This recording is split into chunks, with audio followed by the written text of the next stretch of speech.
Hello everyone, પ્રમુખ હેલ્થમાં હું ધરતી આજે સંયમ ક્યાં ક્યાં સંયમ રાખવો જોઈએ એની થોડી એમથી વાત કરવા માગું છું. સવારમાં ચા નાસ્તો કરી તૈયાર થઈ ઘરની બહાર નીકળ્યા અને રસ્તામાં તમને અવનવી નાસ્તાની વેરાયટી જોવા મળી અને તમને એ નાસ્તો કરવાનું મન થઈ ગયું. કેવી વેરાયટી? ગરમા ગરમ જલેબી, ગાંઠિયા, ખાસ્તા કચોરી, ખીચું, ખમણ, ઢોકળા, આલુપૂરી.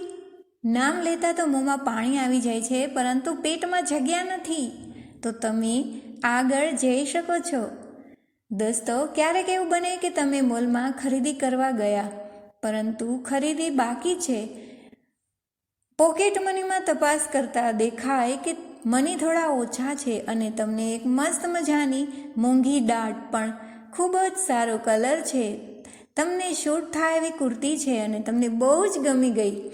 તો એ ટાઈમે તમારી મનગમતી કુર્તી સામે તમે આંખો બંધ કરી અને તમારે ખરેખર જેની ખરીદી કરવી છે એ ખરીદી કરવા તરફ જઈ શકો છો. ક્યારેક એવું બને કે તમને ન ગમ્યું હોય એવું તમને લોકોએ કહી દીધું, અથવા તો તમે સાચા છો પરંતુ તમને ખોટા ઠરાવ્યા હોય અને ન બોલવાના વેણ બોલી ગયા. એ સમયે તમે મૌન ધારણ કરી શકો છો.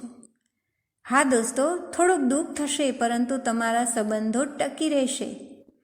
અને સંબંધો ટકી રહેશે અને સંયમ રાખવાથી બીજો એક મોટો ફાયદો થાય છે. શારીરિક અને માનસિક બંને પ્રકારની હેલ્થ સારી રહે છે. દોસ્તો, તમને મારી આ માહિતી કેવી લાગી એ મને જરૂરથી કોમેન્ટ બોક્સમાં જણાવજો. મારો વિડીયો લાઈક કરજો, શેર કરજો અને જો તમે ચેનલમાં નવા છો તો ચેનલને સબસ્ક્રાઈબ પણ કરજો. જય સ્વામિનારાયણ.